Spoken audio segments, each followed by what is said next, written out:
こんにちは、盆栽タイムです。今回もですね、西川さん、どうぞよろしくお願いいたします。はい、わかりました。お任せします。お願いします。はい。今回ははい題材として1位をやります。はい。それで、この1位は新潟産の1位なんです。新潟、はい。新潟産。それで、どこが特徴かって言いますと、はい。枝が非常にこういうふうに細いんですね、これ。はい。北海道の1位は太くて、こう、がっちりして、赤松、黒松で言えば黒松のような感じ。で、1位は、この新潟の1位っていうのは非常に優しくて、葉が細くて、で、枝が細くて、非常に女性的なんですよね。だから、がっちりしたものもあるんですけれども、枝の表現なんかは、私なんか感じるのは、やはり新潟の1位の方が優しさとか、枝の動きの表現は非常に出しやすいと思ってますね。北海道の1は出来上がると素晴らしく力強い木ができるんですよ。だからどちらがいいとかっていう話じゃなくて、そういう違いがありますよというところを1位で見てもらえればなと思います。で、1位はね、確かに東北から信州にかけて、もっと南もあるかもしれないんですけど、あるんですけど、やはり新潟の1位がこういう独特なものを持ってますね。これから作業をしていきたいと思いますが、よろしくお願いします。はい。でこれ今ね中品にしてみようかなと思ってるんですが、今のところちょっと測ってみますとね、これね60センチあるんですね、ここでね、はいはい、で今回はこの下枝を外すことによって中品に変えていこうと思ってますんで、この枝を取ることで随分雰囲気変わりますから、でこの木の面白いのはですね、この知恵だっていうのは昔まっすぐだったものを私が曲げましてね、動きを出したんですよ。こういうふうに曲げて、だからこれなんか下がっていながらここへ来て上がってここへ来てるんですよ。でこれは途中の枝なんですね、下枝になってますけど、本来はこれが先端の枝だったわけですよね。この辺の先なんか見るとすごく古いんですね、これね。それでよくお話しするんですが、1位の場合はこの古くなってきますと、シャリの割れ方が四角くて亀甲状になったり、四角くて細かく割れたように見えてくるんです。これが1位のシャリの味わい。だからこれを洗う時に決してワイヤーブラシとかそういうもので洗っちゃダメなんです。私どもはこれは水洗いしてきれいに落とすんですけどね、そうしないと全部削ると味もそっちもなくなってしまいます。でもしそうやってしまったなら、20年後ならまた同じ結果が出ると思います。だからそういうことをしないように最初から気をつけてやっていただくことが大事かもしれないですね。また後で拡大して取ってもらえれば分かるんですが、非常にここいらの味わいっていうのは最高のものを出してますから、これは古さの証ですから。じゃあ早速作業に入りますね。はい。いいですね。もうこの下枝はね、今話しましたように、取っていきますね。長いものが好きっていう方もいらっしゃると思うんですけどね、今回はこの木はね、もうこの枝はない方がバランスが取れるということで今外してるわけですけどね。でこの裏にある枝はね、この奥へちょっと雰囲気を出すためにこれは残すということでね、置いときますけれどもね、この手前の枝はもう取ってしまうということですね。でやはりね、いらないからこれはもう皮むいて陣にしていこうと思いますので、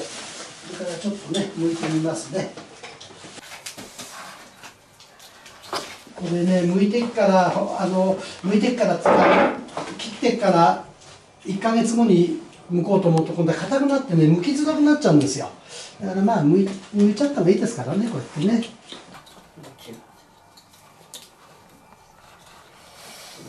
なんか1位のね、質問で目摘みのことをまた知りたいという方がおられたようなんですが、そのことに関してはまた1位の新芽が出てきて目摘みをする時期にもう一度後日その時期に撮影をしていただいて皆さんに見ていただこうと思ってますんで、今回はこの木造りというところで見ていただければと思います。6月頃になってしまいますけど、少し待っていただければ的確なことがお話できると思いますので、それまでしばらく待ってください。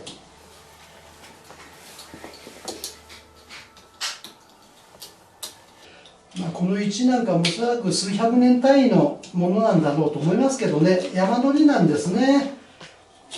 それで新潟の方に聞きますと、六日町の辺にやはりこの1が随分あるようなんですけれども、昔は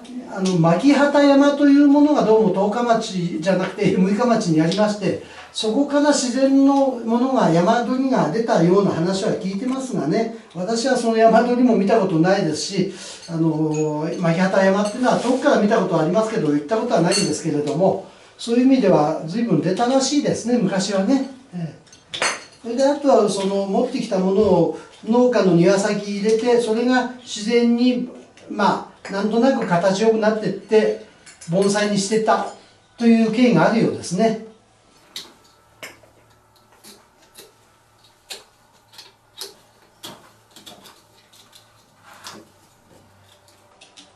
だからこうやって今剥いてますけど、この剥いたものが自然っぽく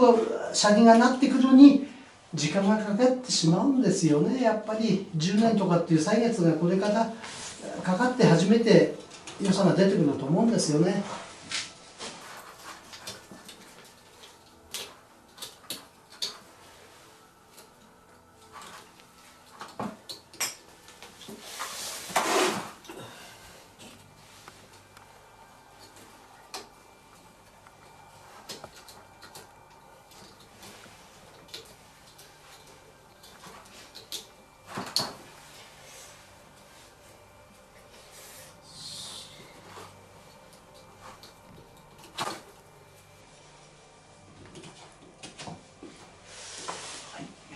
これ剥いた後ワイヤーブラシをかけるとか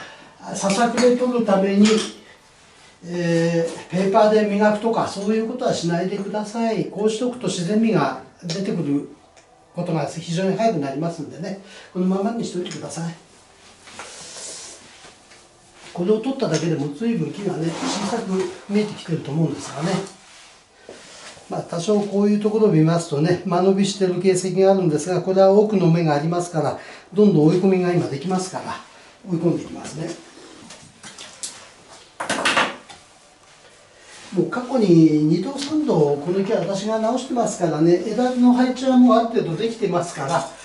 そんなに極端に手間時間がかかるようなことはないと思います。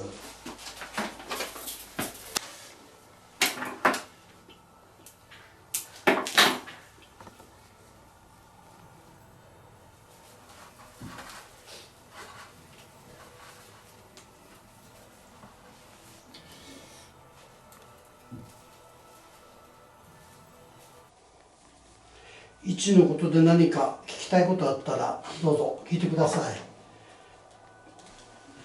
あまり1の動画って見る機会が少ないのかなと思うんですね、やっぱり。これ本来芯があって数百年単位とおっしゃっていましたけど、芯が枯れていった状態ですかね、これは。芯というかこれは人工的にやったものかどうか分かりません、はっきり言って。ただ1の木質部、木の性質として幹の中心から腐る傾向が1にはあるようですね。だから床柱なんかで1の床柱って昔よく使ったんですが、ほとんどやはり数が少なかったようですね。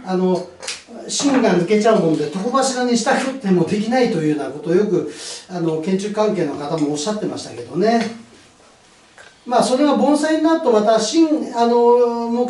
質部の中心のその木質部がなくても、盆栽の場合はまた皮だけで雰囲気を醸し出してる部分がありますからね、ないことでダメだってことは盆栽の場合はないですね、やってみて。むしろそのサバになったりしてる部分で味が良くて盆栽に適してるっていうのもありますからね。一概に真ん中の芯が抜けちゃったからダメだとかってことはないようですね。じゃあこれ先生が入手した時点からそんなに大きくは変わってない。シャリ自体は変わってませんよ。もうこういう状態で手に入れてますからね、その昔にね。だからシャリは古くなってます、間違いなく入手当時よりも。ただシャリ自体の部分が枯れ込んじゃって減ったのかっていうとそういうことじゃないですね。むしろその古さが出てきてシャリの味が良くなってきたっていうところがありますね。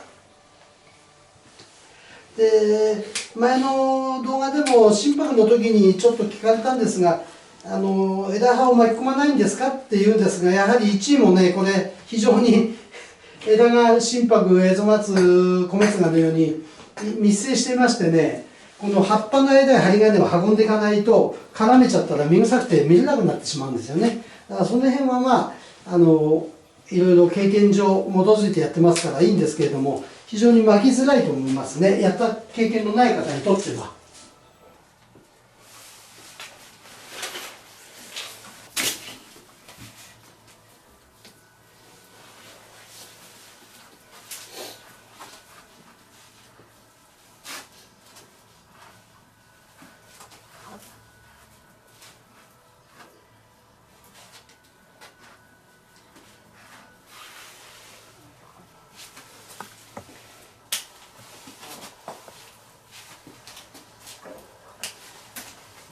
この今伸びてる芽の状態は、前回いつ頃その芽摘みをして、それとも何回かして今伸びてる状態ですか？これは去年の芽摘みあんまりしてないですね、去年はね。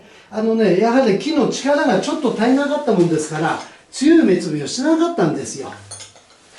で今回はね、今年はもうやらないとこれ以上伸ばしたわけにいかないんでやりますけれどもね。じゃあ本来元気良ければもう芽摘みしなければもうぐっともっと伸びてる。伸びますよ、どんどんどんどん。はい。性質上はそういうもんですからね。や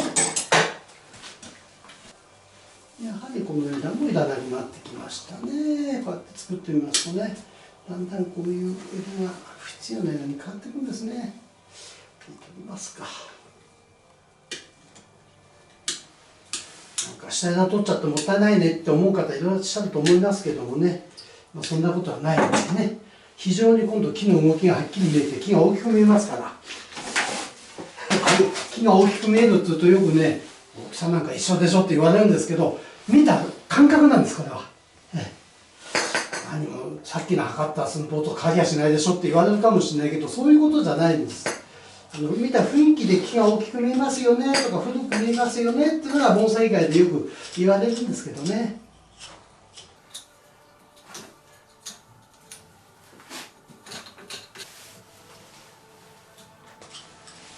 1位の性質っていうのもやっぱりこう曲がってこうねじれてこう伸びていくもの。1位はねじれがあんまりないようですね。ってことは素直に育ってますね。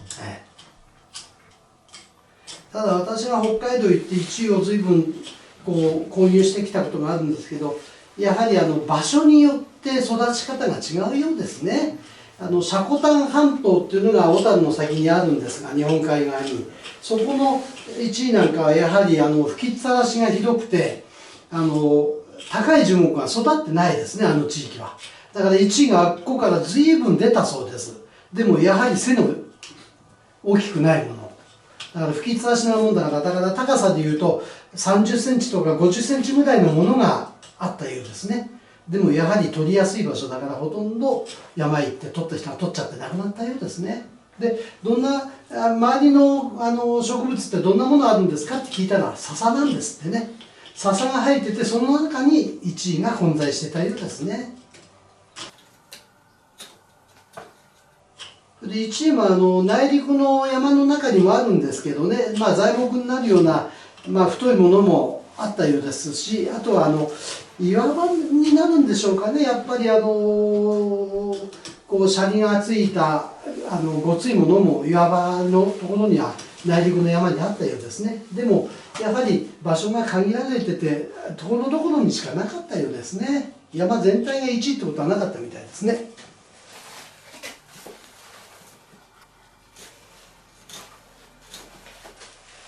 山から取ってきた1位の原木っていうのは何本も見ましたけど、ほとんど枝なんかこういうように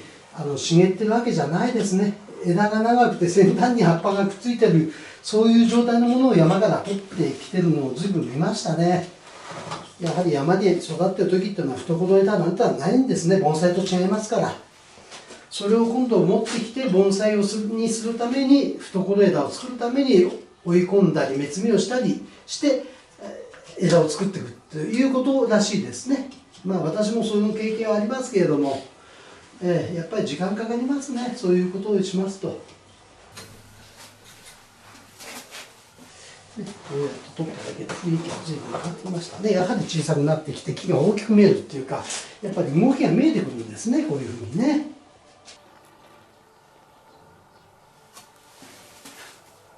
随分これ迫力のある木になると思いますよ。力強い。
枝数増やしたい、芽数増やしたいって時に、はい、例えば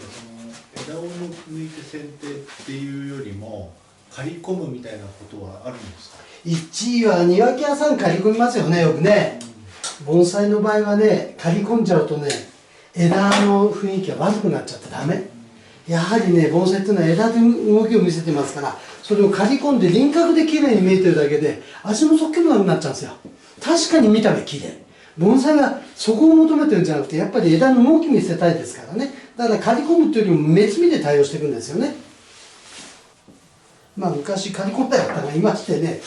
本人は納得して綺麗でしょって言ったけど、私なんか見て、いや綺麗っていうよりも味もそっけもなくなっちゃったなと思ったけれど、口にはしませんでしたけどね。その辺というのは難しいとこなんですよね、やっぱりね。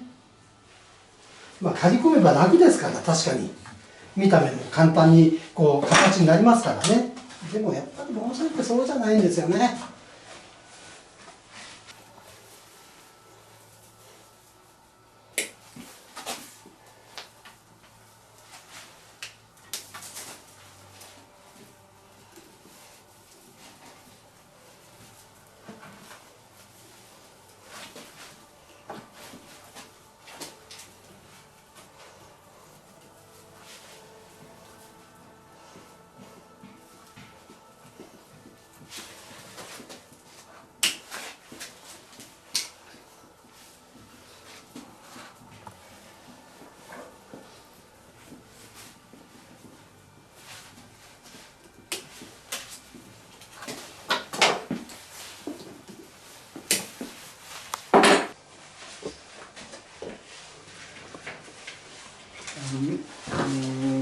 1位なんかとか図書なんか水が好きだって言いますけど、はい、これは水が好きっていうのはその成長が早いからってこと、それとも多少鉢が濡れててもいいってことですか？まあ濡れててもいいっていうのはちょっと難しい話で、まあ盆栽は基本的には水は乾いたらくれなさいっていう基本があるんですけれども、まあ乾き具合もいろいろありますけどね、まあ1位の場合はまあ確かに水分を好む木ということは間違いないです。だからまあ生息している場所も結構水分の多いところに生息してますわね。だからといってジャブジャブやる必要もないと思いますけどね。やはりあとは加減というのがありまして、今この木は調子悪いなと思ったらやっぱり水を控えるってことも大事なことですから、水が好きだからたっぷりやったっつったらもう限度越しちゃったって話になっちゃうとまずいですから、だからその辺はやっぱりその木の状態を見てやってるってことじゃないですかね。でも北海道の方になんか聞いたところによると、完全なその地帯でもないようですね、植わってたところが、砂地っていうかこう乾燥しているような場所にあったよっていう人もいますからね。だから一概に言えないところがあるみたいですね、どうもね。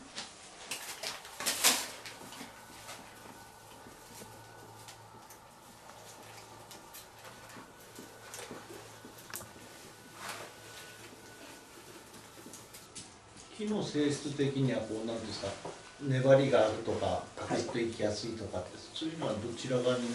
か？あまりねこの1位で粘りがいいってことあんまり言わないですよね。他のまあ松とかね、そういう類はねよく粘りがいいとか悪いとかっていうことをよく話すんですけど、ごめんなさい、針金かけるのに枝が例えば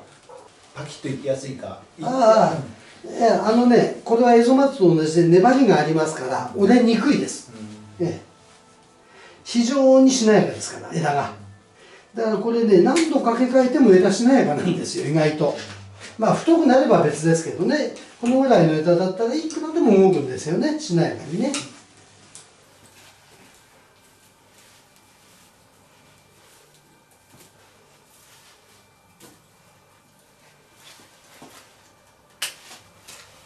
イチイモでもね作るとね随分雰囲気が変わって楽しいんですね、この木もね作るのがね。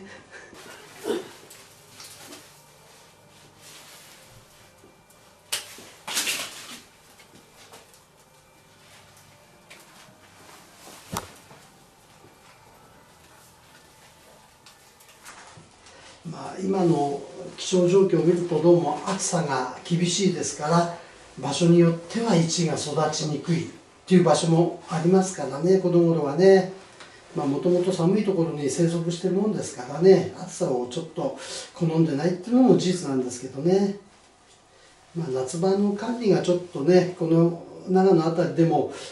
やっぱり寒冷車を置いたり、またちょっと排気管みたいなところに置いてやるっていうようなことが必要になってきたような気がしますけどね。昔だったら炎天下に出しとっても平気だったんですけどね、その辺はちょっと考える必要があるのかなっていうような気がします。この頃の気象状態を見ればですよね。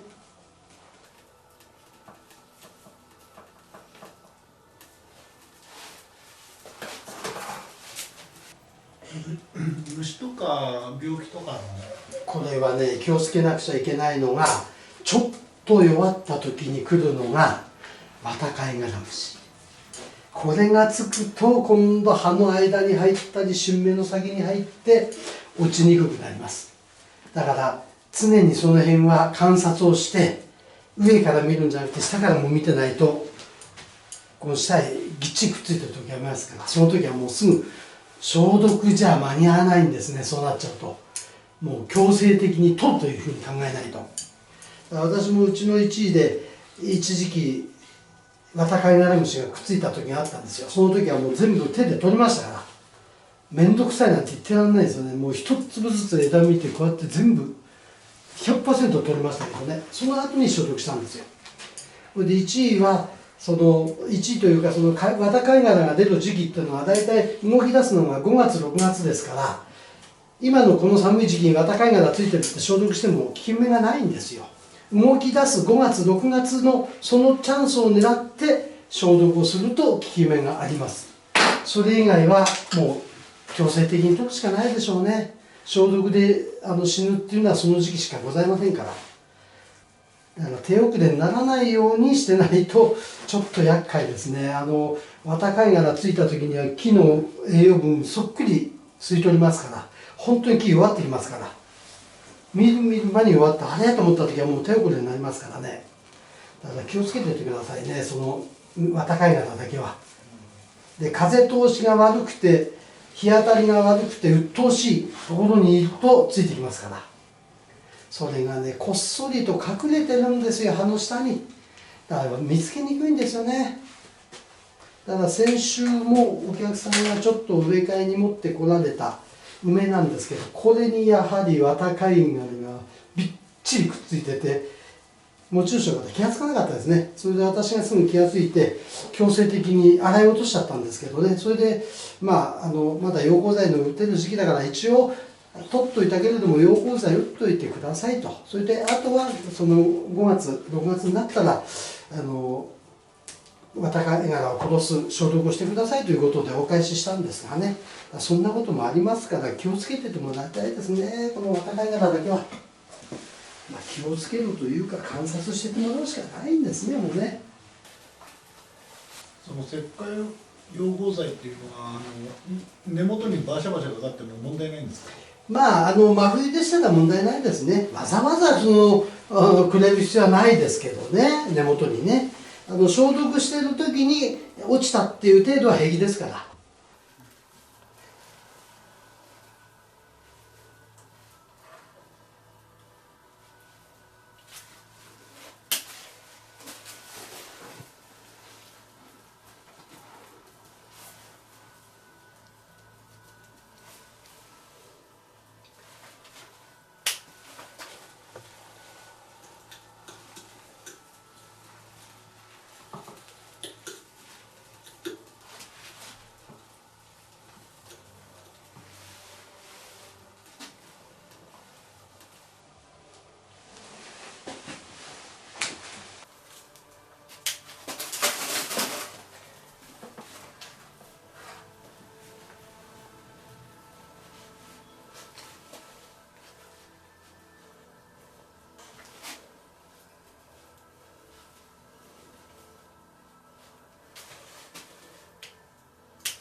1になったらなんか質問が少なくなっちゃってるんですね